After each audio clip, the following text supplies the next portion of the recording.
Thank you for listening to Lone Star Community Radio. This program was broadcasted and recorded live from the LSCR studios in downtown Conroe, Texas. Lone Star Community Radio is supported by listeners like you. Donate and sponsor today. For more information on getting involved with Lone Star Community Radio, contact us at lscrstudios@gmail.com or visit us online at www.irlonestar.com.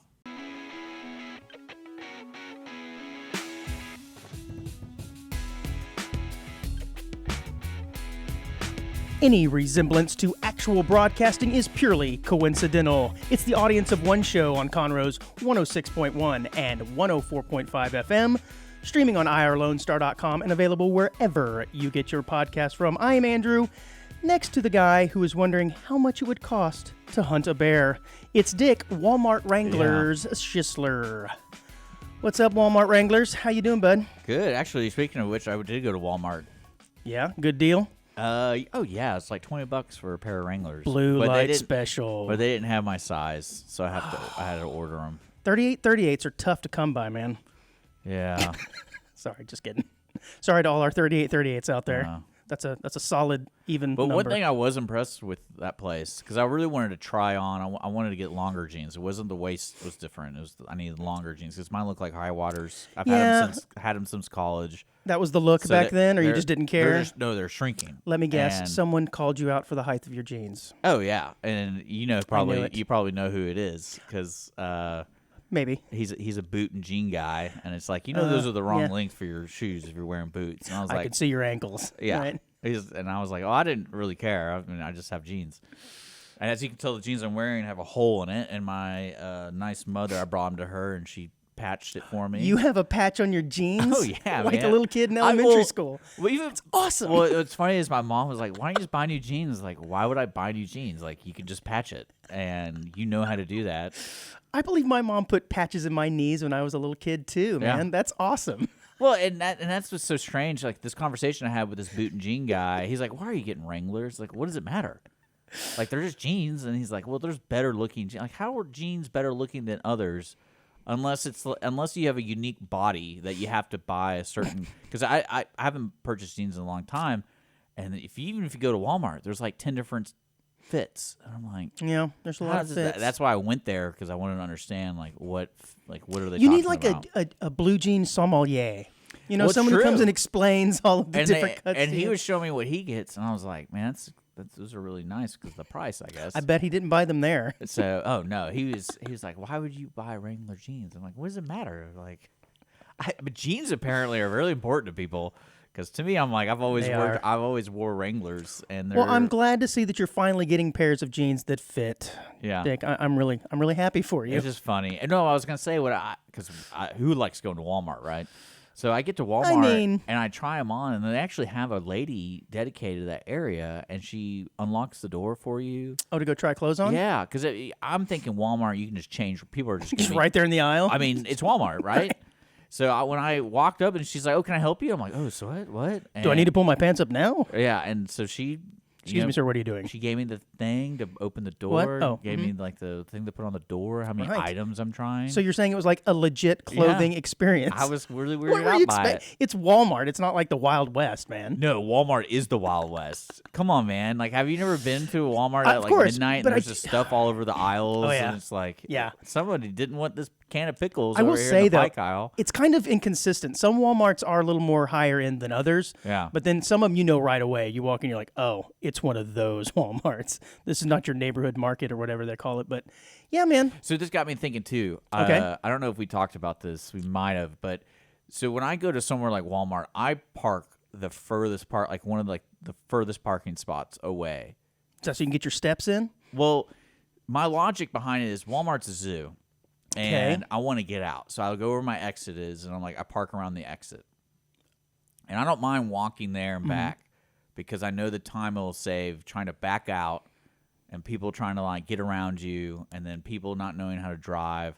This way I can just load myself on the car and boom, I'm done. Nice. And if some S happens to go down while you're there and there's mass chaos getting out, you are the last car, the first car to get out. Or not even that, but I'd rather be on foot to move around the parking lot than in the car trying to move around the parking lot.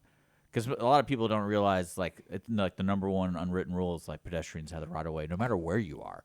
So, right, unless you're trying to sell a newspaper to you on the side of the road, Yeah. in which case you hit him with your side mirror. Well, he's in the road. Get out of the way. But I mean, like in the park, you know what I'm talking about? Oh, yeah, like, absolutely.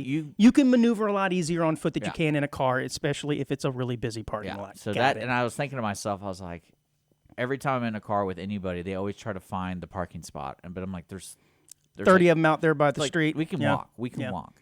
Yeah. And there's usually always like a Chili's out there too, which is bonus, right, on your Yeah. way out. But you know, like, where do you park? I'm kind of inconsistent on that. I sometimes adhere to the same logic you're talking about now, where I'll just find a spot that's kind of far away from everything. And every now and again, I'll find one, ooh, look, it's up close. So I don't think I adhere to one strict logic, man. It's just kind of whatever I see. Like, but I don't mind walking either. Like, I'm okay with parking out a little ways. But see, even if I see a spot up front, I'm not taking it. No, if I see a spot up front, I'm probably going to take it. Because it's a zoo. You don't know how to. Yeah, I know. I hate but that. yeah, it is what it is. I hate that. I can't so resist. I say, I can't resist that parking much. space. Yeah.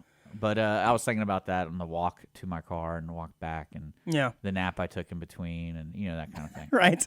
But well, something happened to me the other day when I was out with some buddies. We went up to a place to get some beers and dinner, and there was a sign on the door that said "closed for a private event." Yeah. And at this particular place, I won't say the name of it, that was not the first time that had happened. So I was like, oh man, and we kind of text each other and say, let's go somewhere else. But it got me thinking about that whole process. Like, if you're the business owner and you shut down in the middle of the evening for a private event, you're probably charging an arm and a leg, right? And you probably have to cover what you're normally going to make in that night, plus some, right? I would imagine. So from the business standpoint, it's probably a good thing to do. But it got me wondering, like, long term, whether or not that's good for business. Yeah. Right? Because if I'm a patron of that place for the first time, and I walk up there and I see a sign like that, I'm probably like, what? Like, this place is like closed for a private.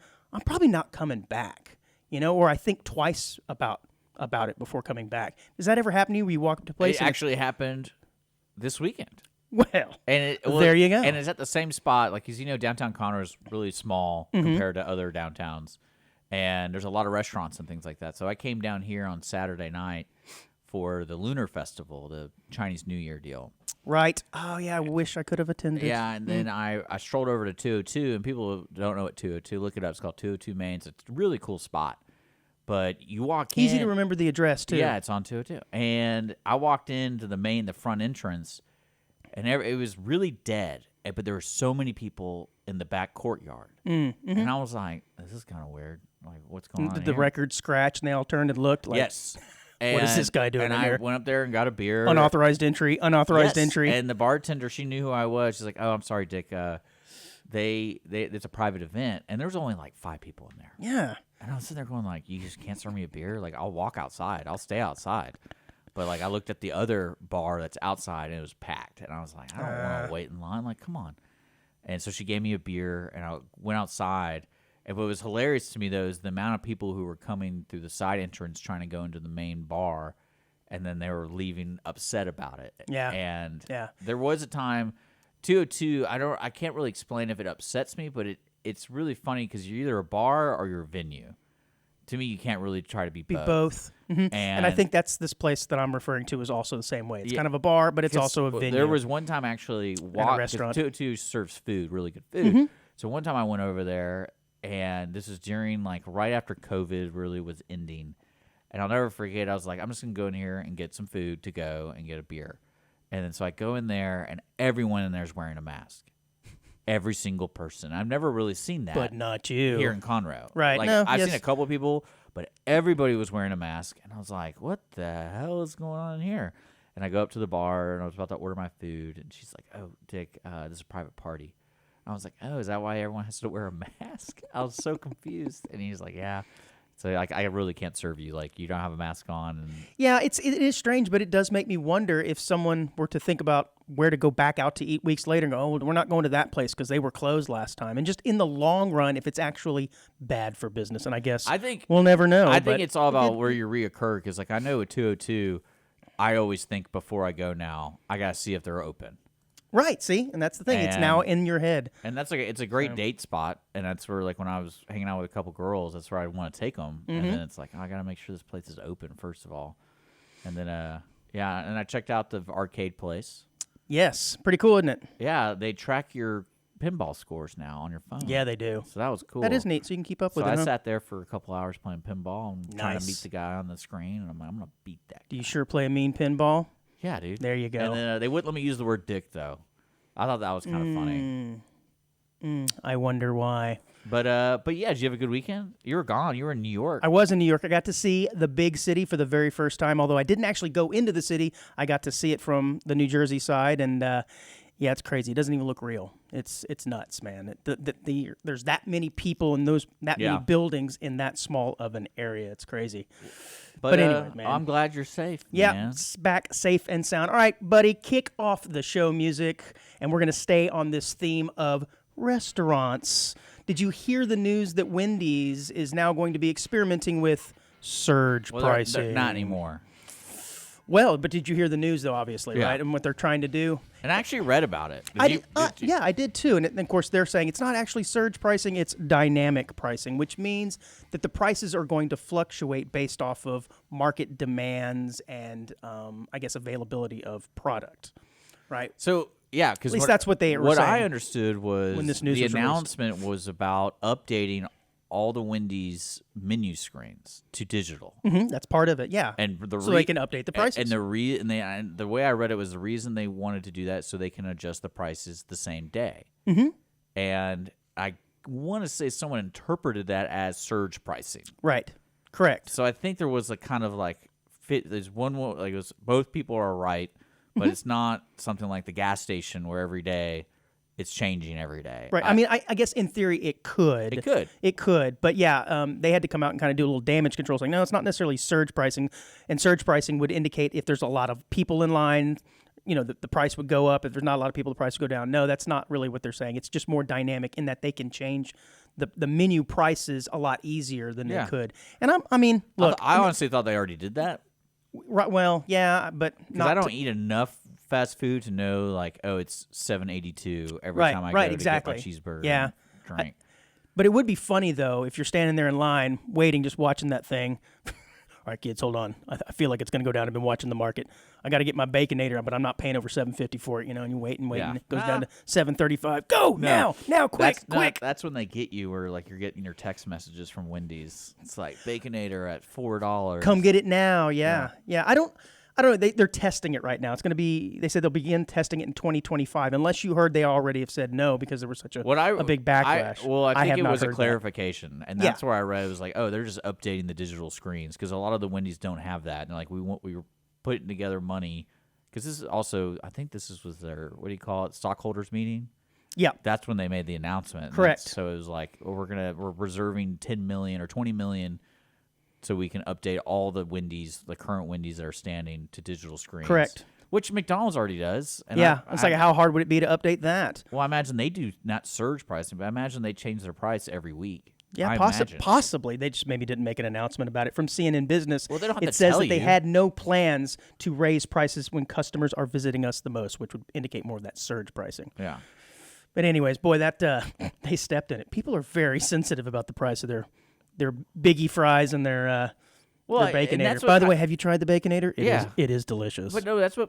And then there's Son of Baconator, which is the smaller size. That's what kind of weirded me out. Was so many people were upset about this, but I was like, but you do it every day, and when you go shopping at the grocery store. Yeah, that prices do change. They change every day at the grocery store. I mean, not every day, but they do fluctuate. Milk changes almost every day. Does it? Yeah. How much milk are you buying that you know that? I just know. I knew that because I worked at Kroger. I think you drink too much milk. Because I worked at Kroger, and I poured out, 50 gallons of rotten milk, and I kind of understood how they ship in the milk, transfer it out. Are you saying milk? Milk.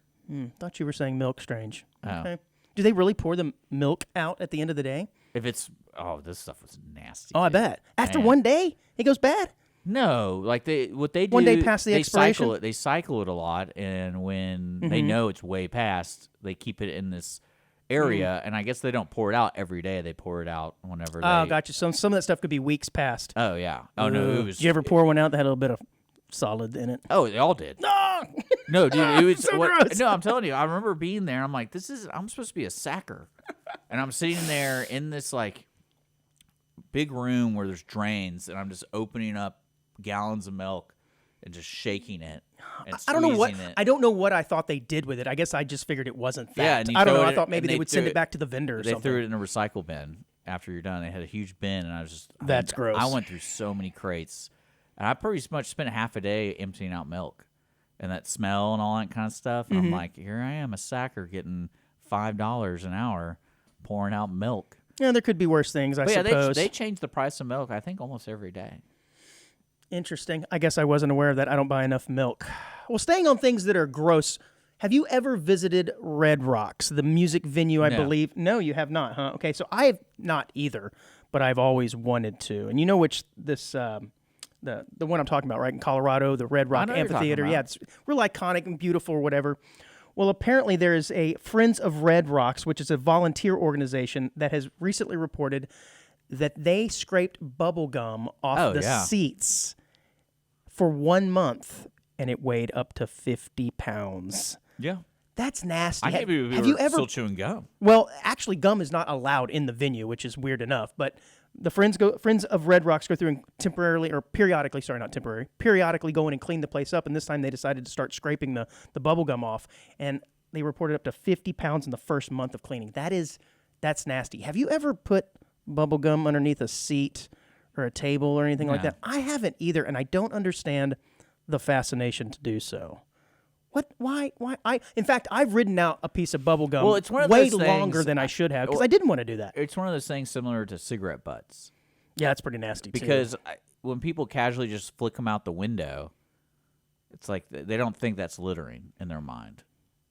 Yeah. And like every smoker does it. I don't think there might be a handful of smokers who are going to keep the cigarette butt in their car. Oh man, that stinks. But they don't. Like the ashtray Well, that's that's what I'm saying. overflowing? Like, it's all about the risks. Like, oh, wait, is it worth it? Yeah, get us out of here.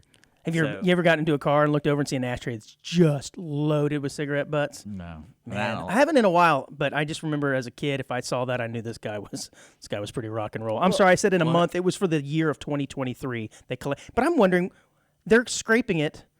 I guess they're holding on to it to weigh it. I mean, how wouldn't you just throw it away every time you go to clean? But somebody said we're going to have to weigh this thing.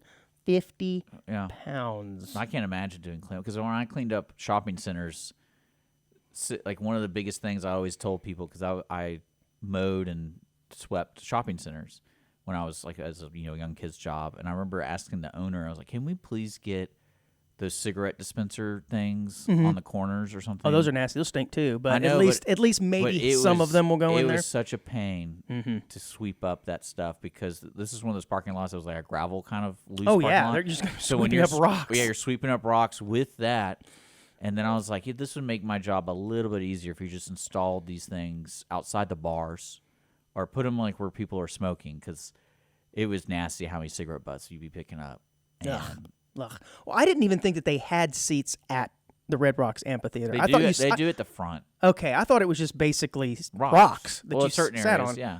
Okay, so, man, that's 50 pounds worth of gum just from the limited amount of seats that they have. How much gum are these people chewing? It's Colorado. Maybe it's the altitude. You got to chew so your ears pop or something. I don't know. Anyways, I still would like to visit, gum or not. That's pretty funny. Yeah, man. Hey, I want to switch subjects here a little bit and talk to you about something that has amused me for some time. Okay. And this is the theory that Stevie Wonder is not blind. Now, I've heard this for about 10 years or so, or the first time I heard this was probably 10 years ago. And I didn't think much of it. I thought it was kind of funny. But as it turns out, there are a large contingent of people who tend to believe that Stevie Wonder is not blind. I believe it. And this really all started because of people believe that. Yeah, oh right. Okay. Well, I'm going to go on record here and say that I do believe that Stevie Wonder is blind or largely blind. But I find this whole story fascinating, and I've asked you to bring up this video that kind of started this whole thing. Let me pull it up. But back in 2010, there was an instance when they were performing Hey Jude at the White House, and you see Stevie Wonder catch a microphone stand as Paul McCartney walks by and knocks it over.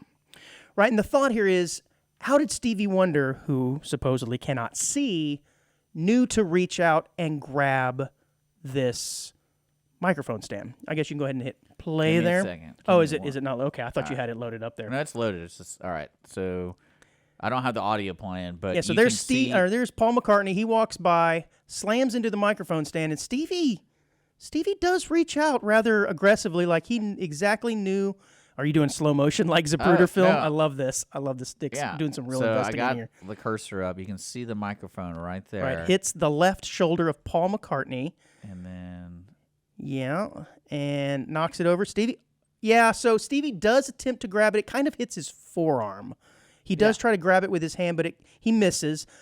But again, this started the controversy. Like, how would he know? In 2019, Shaquille O'Neal spoke about how Wonder noticed him while Stevie stood next to him quietly near. Oh my gosh, I cannot talk. yeah, no, this is a terrible story. Yeah, I'm doing great here. Basically, Shaquille O'Neal walked in next to Stevie Wonder and silently didn't say anything, and Stevie recognized him saying, "Hey, what's up, Shaq?" And Shaq's like, "Wait a minute, how did you know it's me?" I guess when you're 7'2" and 330 pounds, he just knows. So what say you, man? You think Stevie got some vision here? That video, if you play it slowly, he doesn't catch it with his hands. He just kind of hits his wrist and then rolls a little bit. He just puts his arm out. But how would he even know to do that, man? Because he knows the microphone's in front of him. But how does he know it's fallen over? You can hear it. When a microphone falls over, does it make a sound? Oh, yeah. What if no one's there to see it? Does it still make a sound? No, man, like, especially if you're a musician and you're around that kind of stuff, you know when something's, like, got knocked over. And then also you can probably hear Paul McCartney because he's, like, rushing in front of him. He probably went, "Oh, no." And then... Maybe so. Maybe so. Like I said, I'm not on the side. And especially the way he catches it. He literally just puts his arm out to the left, and the thing falls like right in the middle of his arm because he knows something's falling. It looked like it hit his hand or like his wrist right here, and then kind of rolled to his forearm. Nah, man, he blind man caught it. Well, even Lionel Richie, who, by the way, has a video with a blind woman. Hello, you need to do yourself a favor and go watch that.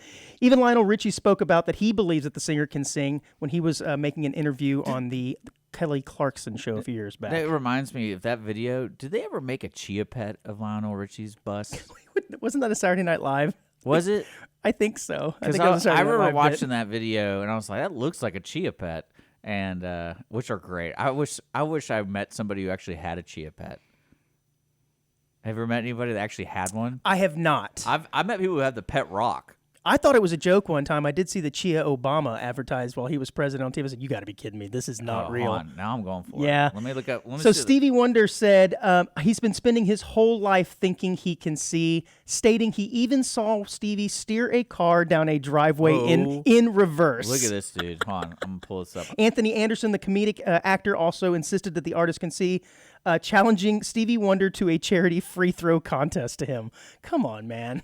I like it. Leave the dude alone. Here, let me. I'm gonna pull this up. I don't know if you can see it. Hey, Shaq. Hey, can you see it? Hey, Shaq. Look. I'm What's up, Shaq? I'm at the Chia Pet website. Yeah.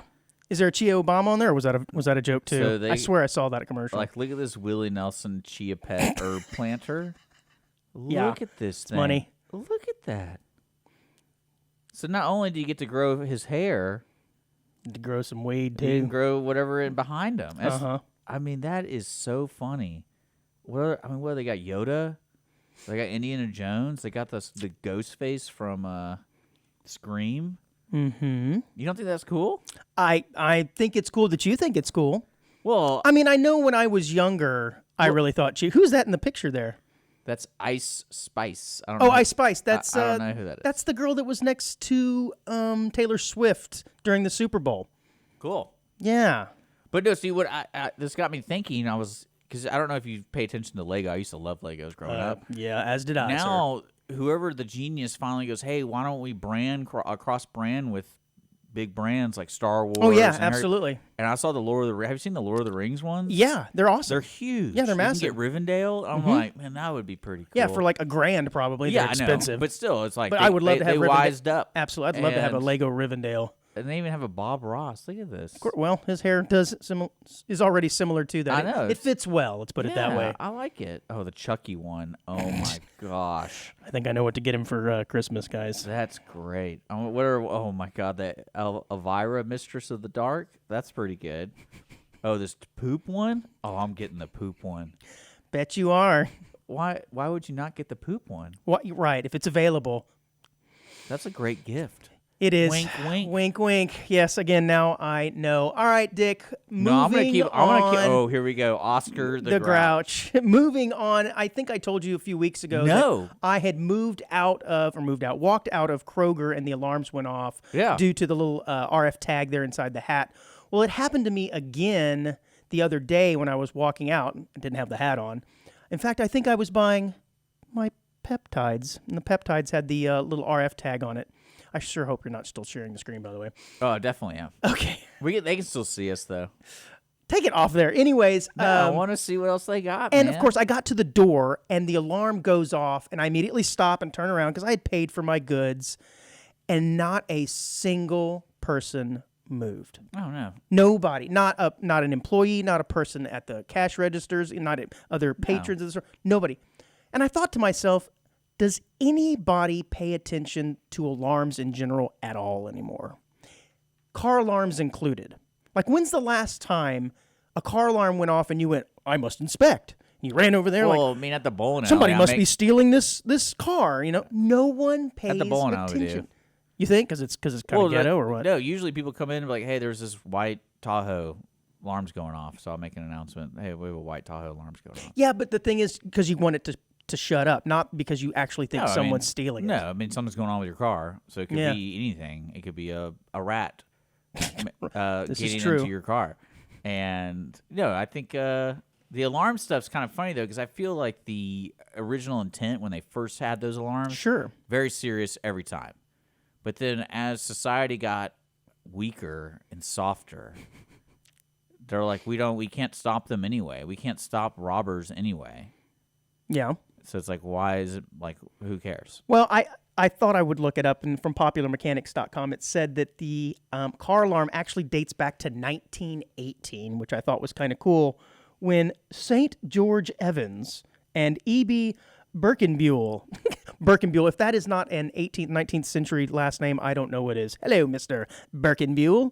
Anyways, they patented a device that would automatically signal an attempt to move an automobile by unauthorized persons. It was pretty clever for the time, right? Because, I mean, that sounds amazing. You would hear one of those, you go, oh, someone's stealing a car. But I can't tell you the last time I heard a car alarm and even batted an eye. And so same thing at the store. When I stopped and turned around and not even a Kroger employee even came over to look at me, I thought, what's the use of these alarms at all? We've become so desensitized to them, it's kind of just useless now. So that trick you played on your friend, I don't know. I don't think it's useless, but I think it's something that as a society we don't really go to help others. Yeah? And especially, because I told you that story at the Kroger gave me a lot of experience. They told us not to stop shoplifters. Right. And I saw firsthand these kids go in, get all the 30 packs of Keystone, and just run out.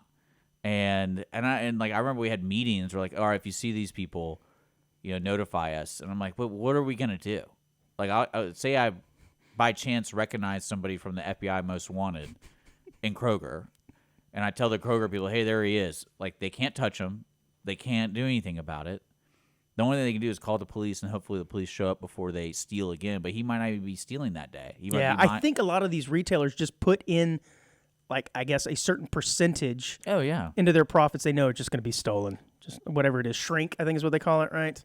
We just know that 10% of all of our products are going to be stolen. We'll just mark that into the... And I love how blatant some of it is. Like, when we see this guy loading up the grocery cart full of 30 packs, it's like, oh, I wonder what this kid's going to do. But, exactly. But, yeah, it's whatever. I don't... Shoplift is not really that... That doesn't bother me. No? You don't shoplift? You've moved past that point in your life? Would you... In a scenario that's like typical movie scenario, someone's running down the street and someone's chasing them saying, stop that man. Right. Would you do the foot deal? You stick out your foot? Whoop. I think I might. Yeah, I think I would probably do that. But I've gotten to the point in my life where I'm just trying to avoid conflict. I'm really trying to avoid any situation that might cause me to have to... Yeah, see, that saying society got softer. Yeah, I'm just like, they'll figure it out. I don't want to get involved. I will. Hold on, let me get my phone out and record it first. Yeah. This will be good content for the show. But I mean, if he or she running right past me, Minimal effort, I could stick a foot out. Or a banana peel, you know. What I always imagine me sticking my foot out and I stop the guy, and then all of a sudden the man chasing him starts beating the crap out of him. And I'm like, oh, maybe I shouldn't have stopped him. Maybe he was running for his life. Oh, yeah, that's true. A little reverse psychology. Stop that, man. You stop him. He's like, thanks. Got him. Got him. Yeah, see, that's why you just need to stay out of it. Just stay out. The situation will resolve itself at some point.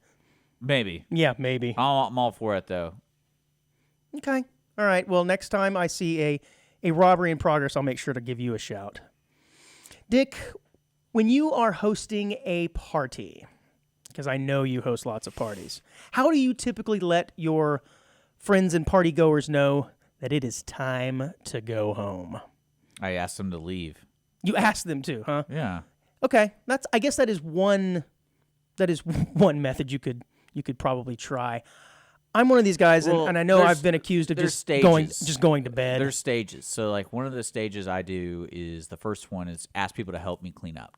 There you go. Because they're already here, and I'm like, hey, can you guys help me clean up? Like, take this trash out, do this. And, like, not just little things. That kind of signals, hey, things are wrapping up. Yeah, but not little things. You got to do big clean. Like, hey, do you mind washing these dishes while I That's the one I was going to say. If you start washing dishes, people are going to be like, hey, the host is over there washing dishes. They may or may not get it, but if you ask them to start helping out, they're going to get the point. Yeah, that's a good one. That's the first stage. I think that one's a little bit. No, see, I would argue that's stage 2. Stage 1 is where you do you raise your hands up and yawn and kind of pat your hands on your knees and go, welp.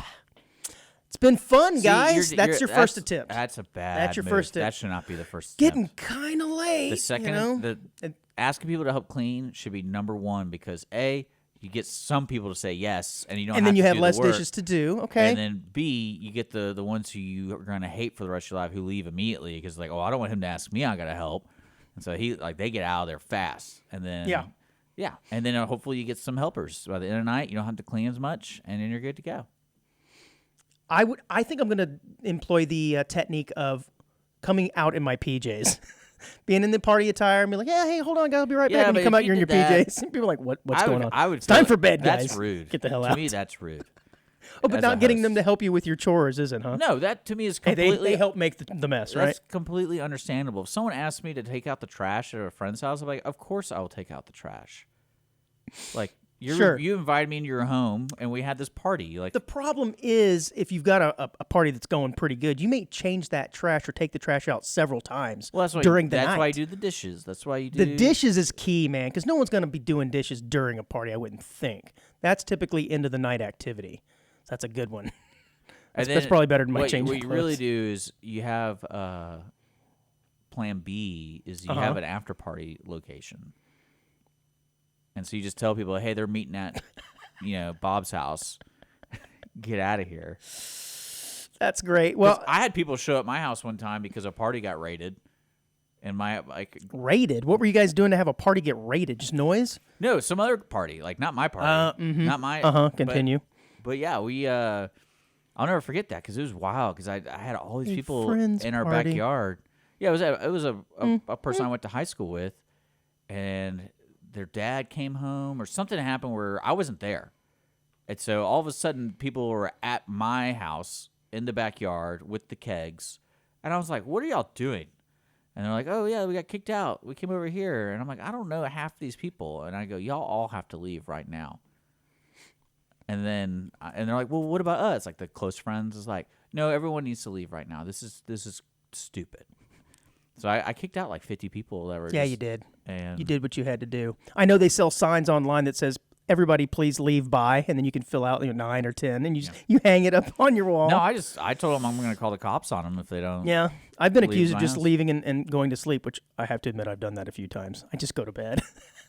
It's at my own party. No, I've been to parties where people threaten to call the cops. They're like, I'm going to call the cops if y'all don't leave. Yeah. I'm like, all right, dude. But it shouldn't get to that is what I'm saying. Well, I think that's just more of, we're going 100% on this. Get out of this house, like right now. Like this isn't like, oh, finish your drink. This isn't, that kind of thing. Yeah. All right, man, I think that's a pretty good time to take a break. When we come back, we're going to talk about how your government, Dick, once oversaw a very controversial program. Audience of one.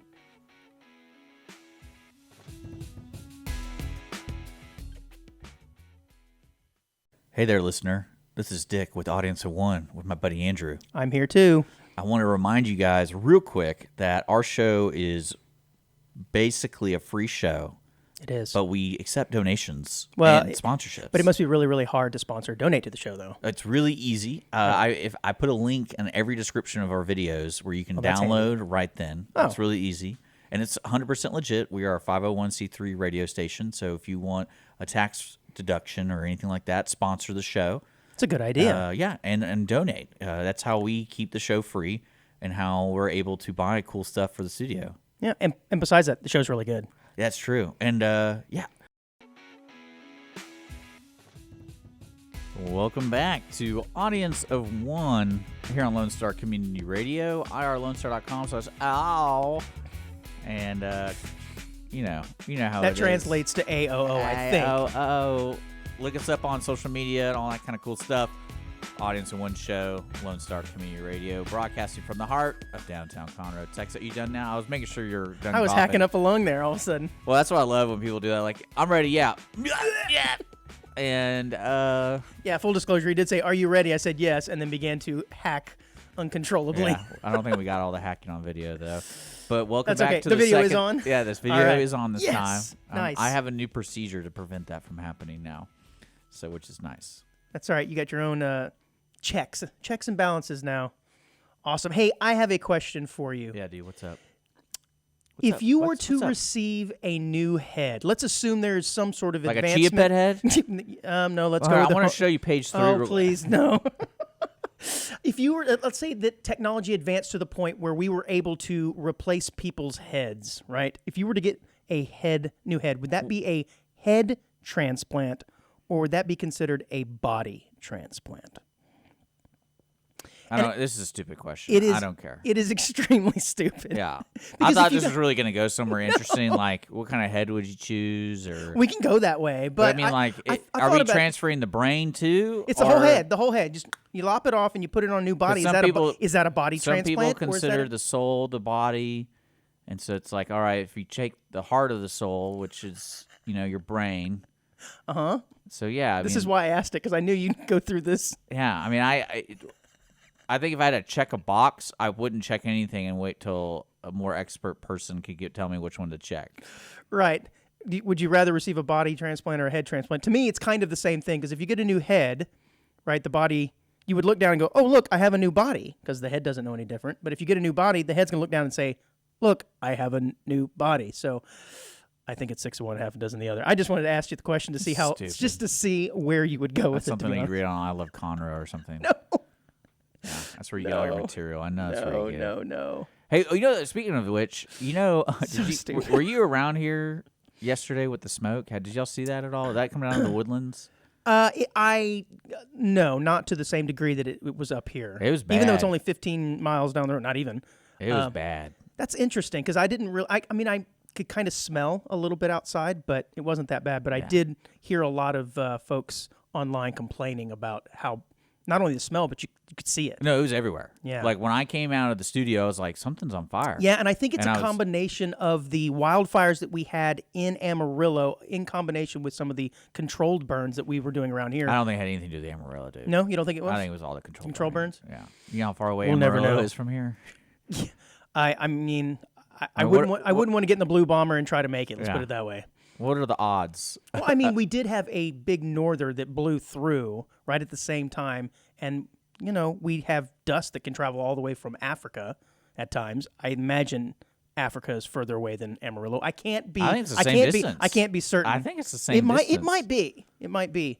Amarillo and Africa are very similar. Yeah. So it is possible. But that was pretty wild. Yeah. It was a little different. It's almost it reminded me of that one time in Abilene, there was a dust storm and it looked apocalyptic. You come out and like the right side of the earth is just dust and the left side is all the sun, and you're like, and you see the dust getting closer and it's just darkness, and you're kind of going, it's like Dune 2. Oh, no, it really was. And I was like, this is kind of wild. Like, that's when you're glad you have that popcorn topper so that you can, with yourself if things get really kind of crazy in that dust storm. That might be the last time. That's an everyday use kind of thing. Hey, like I said, man. But I did have the idea. I was like, I kind of want to stay out here and see what happens. Just stand there. And so I did. I put a chair out there, got a pack of beer, and I was like, let's see what happens when this dust comes here. So I do have a funny story that I'm doing this on the fly now. I went and saw a dirt track race years and years and years ago because I went with somebody who was really into dirt track racing. Okay. And we stood right there along the edge and watched these cars go round and round and round and round in circles. And, of course,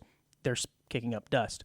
Well, right after, we went to Walmart to grab some snacks and things. We were staying at a hotel, and I had to use the restroom. And I walked into the restroom, and I looked. You could not see 1 square inch of my regular skin color. It was covered in dust with the exception of my eyelids. So if I closed my eyes, you would see like white from my eyelids.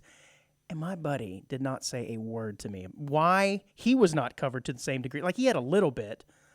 It was so embarrassing. I was literally Why would that covered. be embarrassing? I That'd be come out tight. like, why did I look like a coal miner, essentially? Yeah, like I rode a bike. I'm walking around. I'm one of the riders. That's what I would tell people. You just pat yourself in the dust. I'm would one of just the riders. Why wouldn't you tell people you're one of the riders?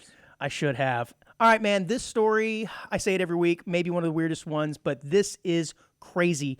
Did you hear this story about I guess it's a heavy metal band, where one of the lead singers, not one of but the lead singer was trying to force a gender transition on his bandmate in order to steal his fiancée? This is wild. So the band is called La Araña, and they're a heavy metal band from Tennessee. And I guess the lead singer had a crush on his one of his bandmates' fiancées. Well, they would go and work out together, and the lead singer would put in estrogen into their pre-workout routine. Well, not his, but his buddy's pre-workout, and in order to force some sort of gender transition. I like it. Thus, his fiancée would say, well, I don't like you. You're so wimpy and manly. I want to go with the lead singer over here. I don't Doug, think it's or whatever forced his name is. transgender. I don't Well, think that's what the headline says. I love know. it. That's like a buzzword. It's just him literally putting estrogen in Llorona. his buddy, and he's hoping he would look better, and his buddy would be low, sex Right, drive and all that stuff. right. And obviously the fiancé would just be forced to go to him naturally. Oh, look at you all buff and everything, and look at my man, so lame. Well, that's worked before, so it's a proven. Right? How crazy. So Diego, All right, let's do this. Diego Let's do this. is the lead All singer's right, name. hypothetically, Uh-huh. what would you do to undermine me and my fiance? What would you do besides? You can't just say murder me. I would tell her just to listen to this show. Yeah. She'd be like, wow. See how your fiance Look at really that guy. is. I like his broadcasting prowess. Forget Dick. I'm going with that guy. That's what I would do. Just tell him to listen to the so? show. Well, because I mean, you asked. I don't know. Well, because you have to go at it from two perspectives. Like option one is you got to be the better person, or option two is you make the target a lower person. Okay. So, or you can kind of combine them at the two, or it might be a phase thing. Like phase one is make him look like a chick, and then phase two is you rock harder than him. That's right. So, I could think. Look at my guns. So I like it though. I But mean, so apparently it was made apparent to the band when the lead singer Diego, I called him Doug earlier. Diego I would never admit that. he got hammered. He was extremely drunk, and he admitted in a text thread to the band. And guess what I'm doing? I'm putting estrogen in his pre-workout. Chick's never gonna like him now. She's gonna be all mine. What a but apparently his bandmate was going through like thousands of dollars worth of medical treatments trying to figure out what was wrong with him. He's like, my boobs, I'm growing boobs. I love it. What's going on? I think that is the wouldn't it biggest be violation ever with Isn't a that friendship. horrible? Oh my god! But what's so wild to me is 10 years from now, this guy, the estrogen guy, is gonna look back and be like, some guy force fed me estrogen, and now I know what my body does. But wouldn't it be the ultimate backfire if his fiancée was kind of into it, and she started liking him even more? Well, no, it'd be great. Dang it! No, it would be even better story is she transitions to a guy. Oh my god, I'm so confused. That you know what I'm talking about? Yeah, that yeah, would be because me. What did I do? That's one thing. Like I love reading on the internet stories and forums, especially when I went through my little thing that happened last year. I started reading other people's stories about partners leaving. Mm-hmm. Some of them are really like I don't know if they're real, but some of them are wild to me. I think this would be a legitimate reason. Just going to throw that out there. Well, like one of them I remember reading was, and this is how devoted people are to one another. It's like the partner wants to transition, but like I wanted to make it work, and I'm thinking to myself man. what does that even mean? Yeah. And because today everyone's like polyamorous, whatever that word is, and like open relationships or whatever. Polyamorous, I like think. cat ears. Did you just say wah, wah, wah, wah? That's how I say words that I don't understand. Just throw a wah, wah, wah, wah in there? Well, at least I don't know what I'm saying. But yeah, no, I was sitting there going like, can you imagine? You had me fooled. Well, I told you the story about my neighbor. I mean, maybe you did. So you tell a lot of stories, Dick. Yeah, my neighbor, we lived in this complex that we're all pretty close because there's only like 12 of us. Mm-hmm. So when someone was having a birthday party, we let everyone know like, hey, we're gonna. Is that what you're calling the compound these days? Yeah, a sure. Complex? You can call it a compound, sure, because all the parking was inside of a gate for the owners. Right. So like you kind of knew if something was going down. And a lot of times when people would throw barbecues, it'd be in that area. Pretty exclusive that way. Yes, and we got an invitation to this guy's birthday party, but there was 2 cards in it. Oh. So the first card was like, hey, it's his 30th whatever birthday party. And the next card said, hey, it's her first birthday party. And turns out it was the same guy. No way. Yeah, and he wanted to be a woman.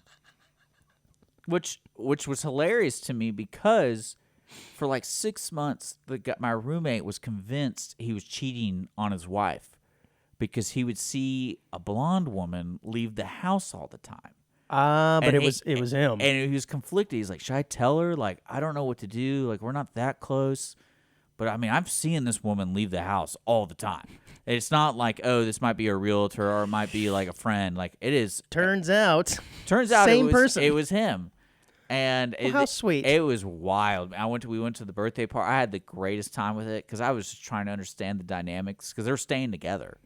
Wow. And I was like, don't think I could do that, man. Sorry. Well, that's because you're shallow. That's it. And you don't. That's it. I like my women to be, women. Well, the word soulmate is not in your vocabulary because it's different.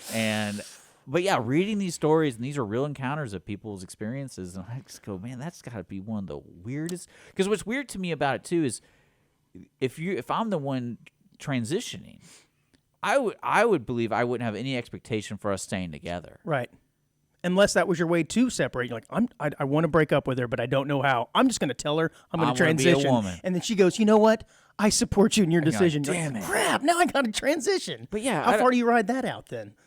Well, I mean, I don't really know how relationships work, but I feel like it's one of those things where if you love somebody, you're going to support them all the time. But I also think there's a level of expectation, though, because like we went in this agreement here, but now people change, and that's my favorite thing is when people break up. Oh, they change a lot. It's like you changed or you didn't change. I'm like, damn, like, are you human too? I'm a human. I feel like Well, the band Llorona decided not to stick it out with Diego because they released in a statement, "We've decided to part ways with our vocalist Diego due to the admission of very disturbing and concerning behavior towards one of our band members and their partner." So they're broken up. Actually, I guess they're looking for a new lead singer. One that doesn't have pre-workout problems. Well, it doesn't like the fiance. Well, because that even damages that relationship. And I wonder how that conversation was held. Man. It's like, oh, this guy really liked you to the point where he was poisoning me. Or no, I can't use that word. It's not poisoning to trans. It's true, right? See, oh, yeah. Now you're I'm in just trouble. crossing Now you're in lines. trouble. Now you're in trouble. Estrogen is not a poison. I still feel like that would be a hilarious conversation to be a fly on the wall. I mean, to me, that would be hilarious. Well, the conversation between the band members or between... I'd just be like, what? What? And then immediately I would think, is that criminal? Like, I feel like that's criminal. Oh, yeah, absolutely. It's got to be. I mean, again, it's not poisoning, but you're putting something into this person's system without their admission or acknowledgement.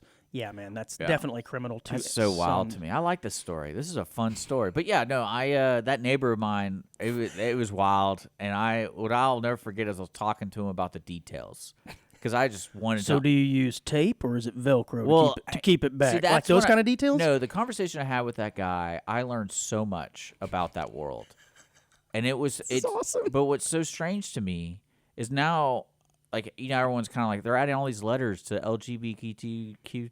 Like, I totally get it because trying to talk to an individual that's doing that stuff, everyone's unique, but we're already unique before that. So it's kind of like, how do you? There's no flag to put up that can really detail who you are. That's what I realized. So when I see those flags of anything, I'm like, how progressive of you, sir. I'm more progressive than the progressives because I'm like, who cares? Like, you don't have to tell me you're this because you're going to be next week. It might be something different, man. Like, and that's to each their own. Whatever, yeah, to each his own. Hey, man, have you heard all of the hubbub around the new MLB uniform pants? Yeah. Thank God for social media. This is crazy. So if you're not familiar with what we're talking about here, the Major League Baseball spring training just started a couple weeks ago, and they released some new, material for their pants. And I guess the shirt, too, to a certain degree. But the problem is they're see-through. Not on purpose necessarily, but apparently these pants are supposed to be 25% more stretchable, breathable, lightweight, and high performance than their previous pants.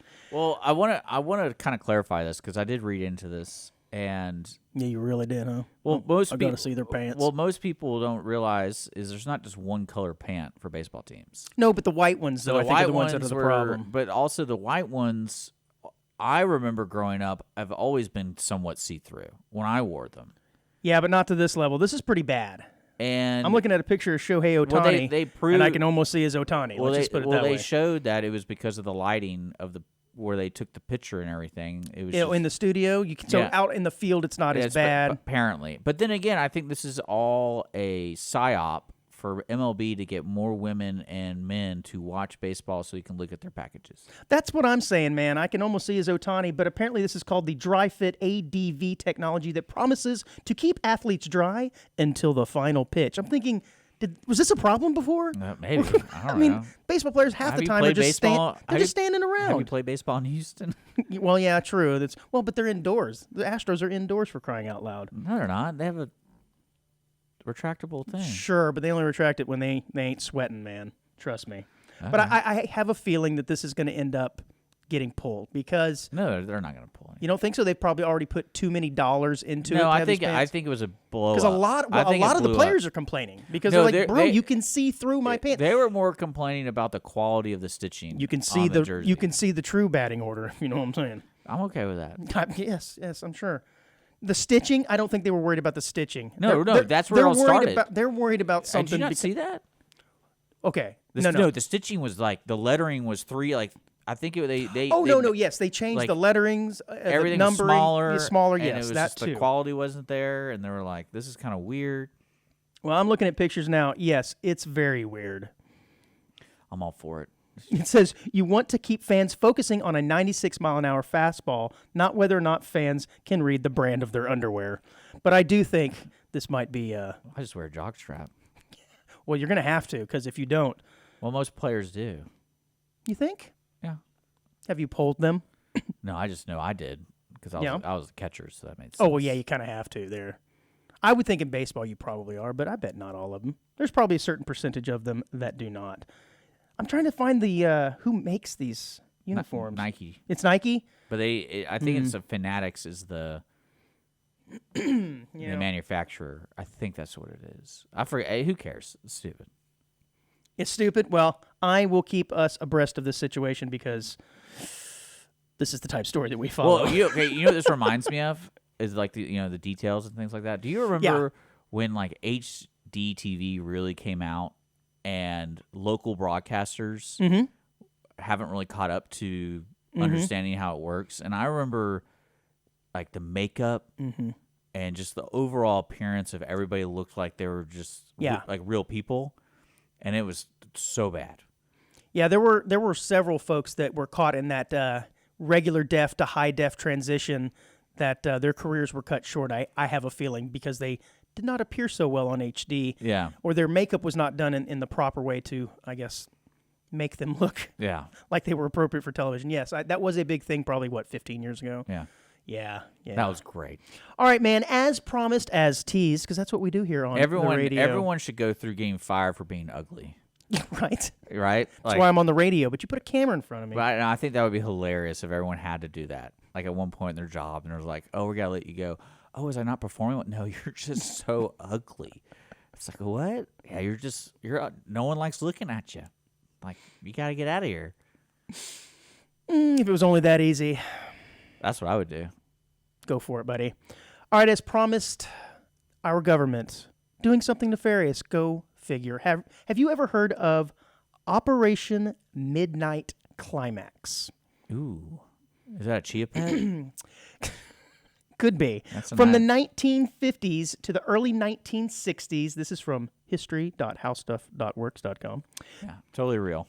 Men in San Francisco who patronized prostitutes ran the risk of becoming an unwitting participant in a clandestine CIA experiment. It was designed to test whether the combination of sex and the hallucinogenic drug LSD might influence the men to reveal information that the government wanted. What information at this point? We're not really sure. So this is crazy, man. So the government was sanctioning not only prostitution, I've heard of this but before. drugs.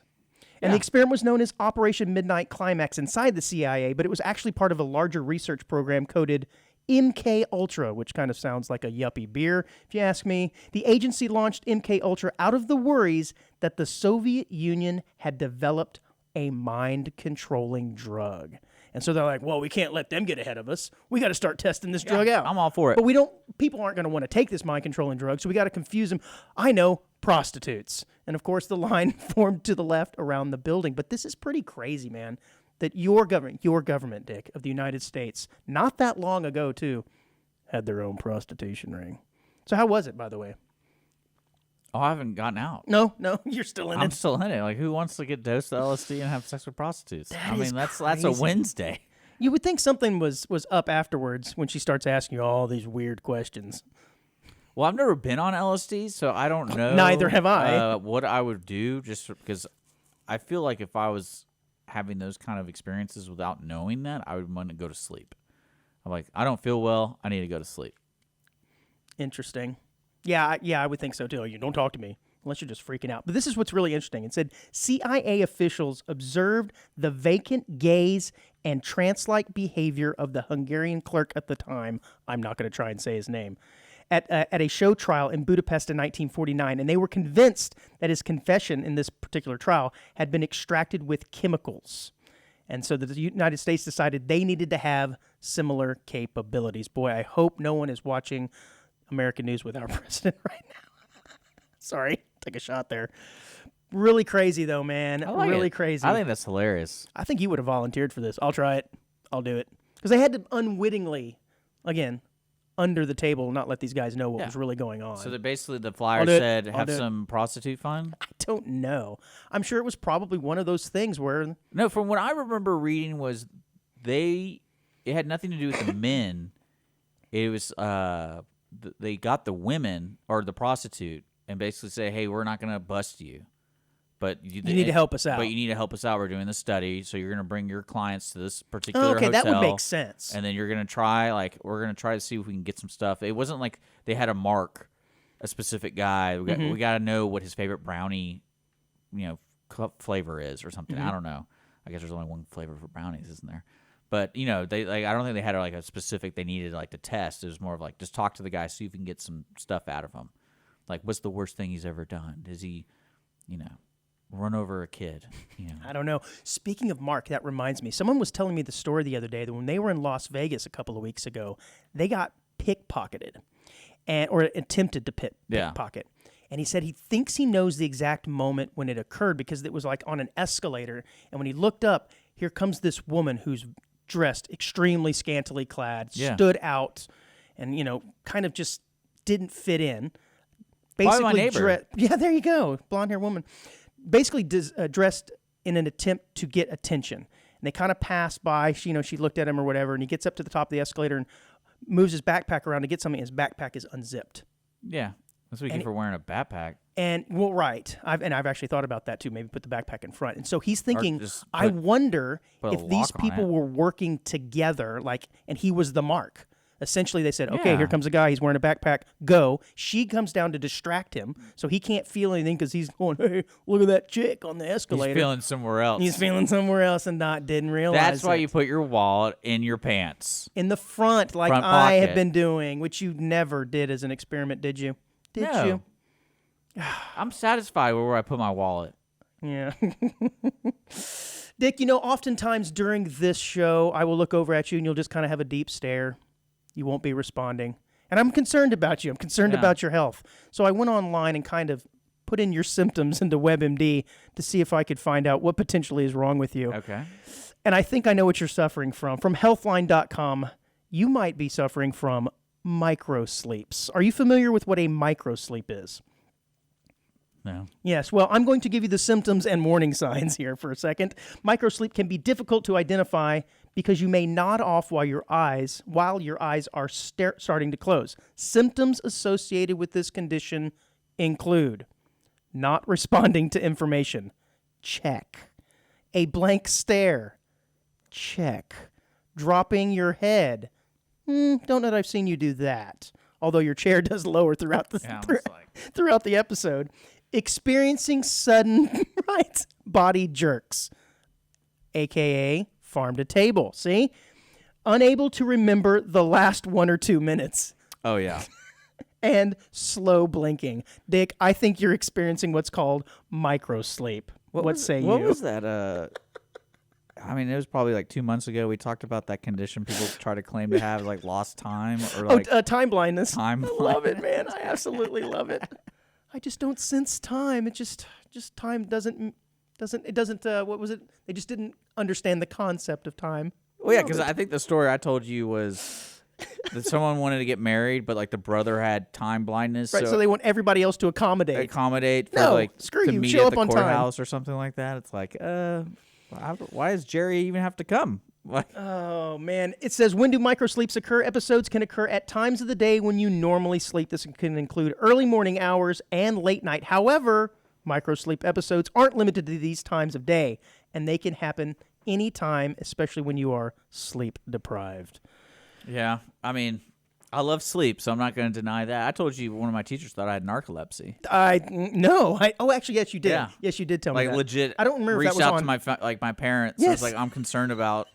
That's right. About Dick. Yeah. I don't know if you told that on air or not. That's really he funny. falls asleep exactly at this time. He can come in, be all bubbly and excited, and then other times, not so much. No. It was I come in fine, but like at noon or like noon 10, I'd be out. And so she's like, something's triggering him to go to sleep. I'm thinking, it's a microsleep. I'm telling you. No, I was like drooling sleep. It was hilarious. That's the best. Other symptoms include excessive daytime sleepiness, irritability, poor performance, and forgetfulness.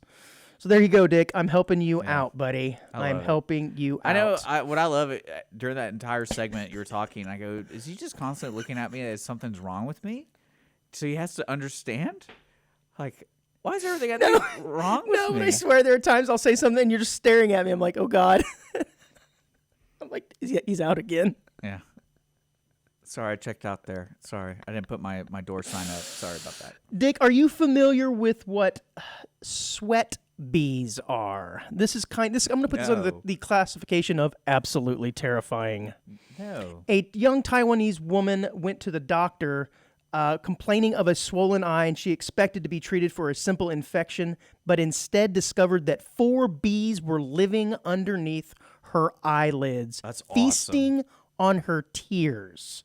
Dude, that is awesome. That is weird. So apparently these little sweet sweat bees are common, and they can live off your sweat glands or off of your tears in this case. But for whatever reason, they got inside of her eyelid and just decided this is a good place to live. It was a bunker for them, essentially, to bring back a topic from last week. But it's really crazy. Doctors at the Fuyin University in Taiwan described the incident as a world's first, having successfully managed to extract all 4 sweat bees alive from her tear duct. Bro, that is wicked. So she had it in there for a while. I guess she's probably thinking, it's just a cut. Those are tiny bees. Yeah, they're tiny. They're absolutely tiny. But I think there's a picture of them. Yeah, you can see them. Now, they look relatively large in this picture. Like, how do you not know? But I guess if they go back behind far enough. Yeah, they look really small on the fingertip. Here, I'll pull up a picture for the folks. Yeah, those are pretty small, and you would think you would feel those inside of your eye, but maybe not. Unless you're a giant. Like Shaq probably has tear ducts. She's a Taiwanese woman. I'm going to say she's probably not on the large side. Just going to throw that out there. I have no idea. I don't know either, man. This is cool, though. I like it. Yeah? Yeah. I always like the idea of like eggs being in your ears, and it's just like. See, that's another thing. I wonder if it showed up with 1 and then it multiplied into 4, or did all 4 say, "Hey guys, come on in"? It's like it's a sweat bee party. Well, yeah. They didn't tell people. Point of They didn't tell entry people would to be leave. interesting. Like, is she just hanging out and she just dunks her head in bees? And because how would you not feel 4 bees going into you? Right. He said at the hospital, Hung suspected infection, but when he looked at the eyes through a microscope, he saw the tiny legs of the bees wriggling in her ducts. D-U-C-T-S. She's into some weird stuff. Yeah, I thought it said how the incident occurred in the first place, but I can't find it here now. Sorry. I don't know. Something happened. She was doing something. She thought maybe she just got something into her eye. I don't remember. I'm a terrible broadcaster. All right, quick hit here at the end of the show. By the time this airs, it'll probably be a big story, but I just heard this today.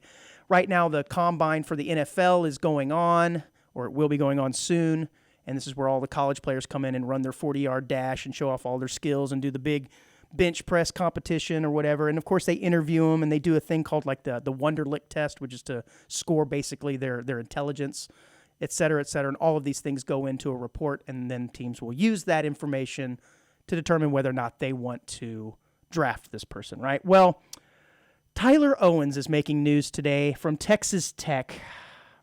He told media reporters today that he doesn't believe in space. Yeah, meaning he doesn't think that all the planets and stars and galaxies even exist. I think it's awesome. Now, I understand the allure to the flat Earth thing that's kind of gained momentum in the last few years, but when you look out onto the sky, what do you think you're looking at, bro? What an idiot. That's not fair. You can't call him an idiot. He says, I don't believe in space. I'm real religious, so I think we're alone now. I don't think there's other planets and other stuff like that. Boy, he sounds like he's got it all together. He's got it all figured out. I just wonder if things like that affect his draft status, or if players or NFL teams go, it's okay, he can catch a ball. But to me, I'm like, red flag, red flag, red flag. I don't know. I think what's my God. What's funny to me about that is he's probably trying to say something else, and it just didn't come out right. He needs some coaching. Yeah, like it's one thing not to believe in aliens, right? Like that wouldn't be such a far-fetched idea. If someone said, "I don't believe in aliens," yeah, and right now, I think you could probably come out and say, "I think we're not alone," and most people aren't going to bat an eye because we're not, Dick. Well, we're not. Yeah, I like it. Yeah. Everyone has their opinion. That's great. right. That's and right. We live in a world he doesn't believe in Uranus. I wouldn't either. I haven't seen it in a while. You check that out. Make sure there's no sweet bees in there. Sweat bees. All right, man, that's all we got time for this week, Dick. It's been a wonderful, wonderful show once again. I encourage all the onesies to like, subscribe, follow. If you see a video you like, hit like. Yeah. Make sure to follow us on social media, Audience of One Show. You can always reach out with your ideas at audienceofoneshow@gmail.com. And we're here every Wednesday at 10 a.m. Podcast, YouTube, Lone Star Community Radio, all that kind of cool stuff. Thanks for tuning in. Next week.